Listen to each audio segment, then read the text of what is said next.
Olá, eu sou Rodinei, consultor sócio da Esser Consultoria. Eu vim conversar com vocês hoje sobre uma das principais dúvidas que vários participantes dos diversos cursos de validação de processos que eu ministrei têm.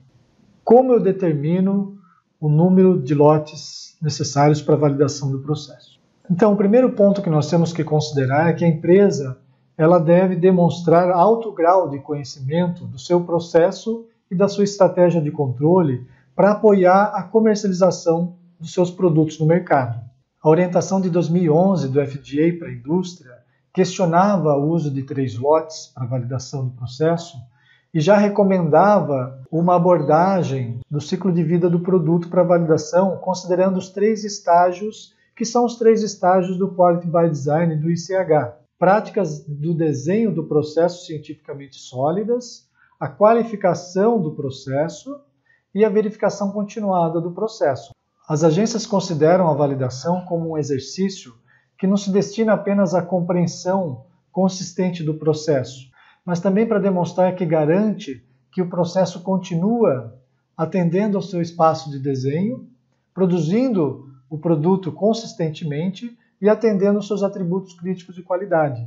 Não existe um consenso entre as agências, FDA, EMA, Anvisa, sobre a melhor abordagem para a determinação do número de lotes necessários para a validação do processo. A abordagem baseada em ciência e risco é a abordagem que está sendo mais utilizada. Ela nos ajuda a responder questões que são muito importantes. Por exemplo, o conhecimento e a experiência de fabricação são suficientes para demonstrar o espaço de desenho e a robustez do processo? O processo de fabricação produz consistentemente um produto que atenda às especificações pré-determinadas? Conhecemos a variabilidade do processo?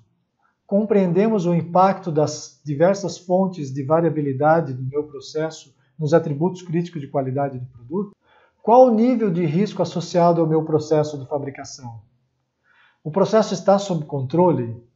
Eu devo associar o risco geral do processo à fabricação, o impacto no processo, a avaliação com base no produto, no processo e no conhecimento de fabricação, variabilidade do processo, estratégia de controle. O risco geral do processo pode então ser traduzido em número de lotes para minha validação. Eu trouxe para vocês aqui um modelo de planilha de gerenciamento de risco da qualidade para determinação do número de lotes, que é baseado no conhecimento do produto e no risco, ciência e risco. Essa análise de risco, ela considera o conhecimento do produto, ou a compreensão do produto, o conhecimento e a compreensão do processo e o conhecimento e a compreensão da estratégia de controle. Então, cada tipo de conhecimento, seja do produto, do processo ou da estratégia de controle, nós temos algumas características que têm que ser avaliadas e já temos aqui respostas para que vocês possam determinar se é baixo risco, médio risco ou alto risco. Então, para cada uma das questões que você vai considerar, você escolhe médio, alto ou baixo.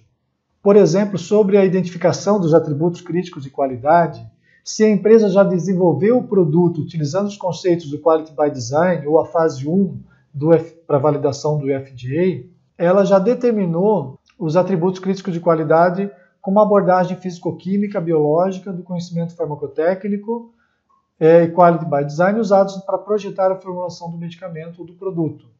Consequentemente, é baixo risco. Se os atributos críticos de qualidade foram determinados e justificados, mas não a partir do Quality by Design, você considera o risco médio.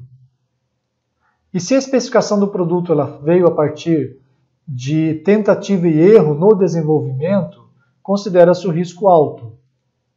E assim por diante, você vai avaliando cada característica do produto e determinando se o risco é baixo, médio ou alto. Da mesma forma, para a abordagem do processo, você vai determinar para cada uma das características avaliadas do processo se o risco é baixo, médio ou alto. Da mesma forma, para a estratégia de controle, cada característica, baixo, médio ou alto risco. E a partir dos resultados obtidos nessa análise de risco, nós temos níveis residuais de risco. Então vai ser um nível grave, um nível de risco residual grave, quando vários fatores têm classificação de risco alto. Em seguida, nós temos uma classificação de níveis de risco residual. Dependendo da quantidade de risco que você obtém na sua análise de risco, considerados com classificação de alto, médio ou baixo, você vai determinar um nível de risco residual. Por exemplo, se vários fatores têm classificação de alto risco, o risco residual é grave. Se o nível baixo de risco para todos os fatores, por exemplo, o risco residual é mínimo.